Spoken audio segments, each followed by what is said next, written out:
সামনে অনেক বড় একটা অকেশন আসছে, কি অকেশন সেটা এখনই তোমাদের কাছে আমি ডিসক্লোজ করব না, সময় আসলে তোমরা আস্তে আস্তে দেখতে পারবে। তো তার জন্য সবার আগে যেটা দরকার সেটা হচ্ছে কেনাকাটা। শপিং না হলে অকেশনের কোনো মানে হয় না আমার মনে হয়। তো অকেশন মানেই হচ্ছে নতুন নতুন জামা কাপড়, তাই চলে এসেছি।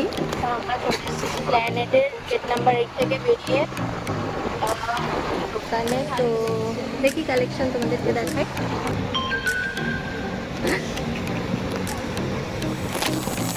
আমি শাড়ি কিনতে এসেছি কিন্তু কেউ আমার গায়ে শাড়ি ধরলো না। তো বছর স্প্ল্যানেডে যাই, বাট আমি শাড়ির জায়গা বলতে স্প্ল্যানেডকে আমি খুব একটা প্রেফার কোনো দিন করতাম না, কারণ আমি খুব একটা শাড়ির ভালো দোকান দেখিনি। মানে দেখা মানে হচ্ছে সেটা বড় বড় দোকান যেখানে 7-8 হাজার টাকার নিচে বা 10,000 টাকার নিচে শাড়ি পাওয়া যায় না। তো দিদিভাই আমাদেরকে এই জায়গাটায় নিয়ে এসছে। সত্যি কালেকশন এখানে অসাধারণ, যেখানে গিয়ে আমার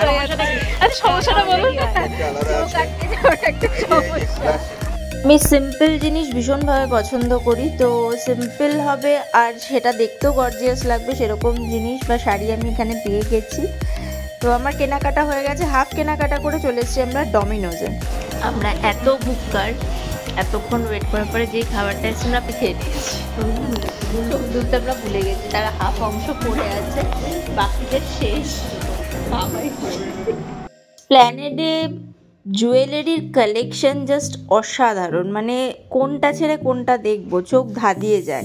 বাট এই ধরনের জুয়েলারি দোকানগুলোতে একটাই প্রবলেম যে এরা কোনোভাবেই দাম কমায় না, এদের একটা ফিক্সড রেট।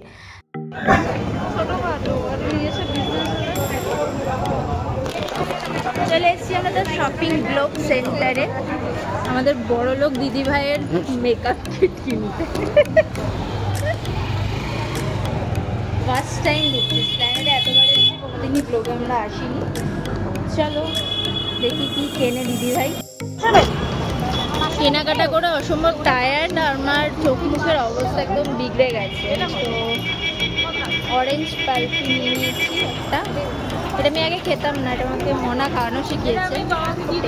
তো চলো আজকের মতন ভিডিওটা এইটুকু, দেখাবে নেক্সট ব্লগে। অনেক কিছু কেনাকাটা হলো, কি কি কিনলাম সেটাও তোমাদের সাথে শেয়ার করবো আরেকটা ব্লগে। আজকের মতন টাটা, তোমরা টাটা করো, টাটা।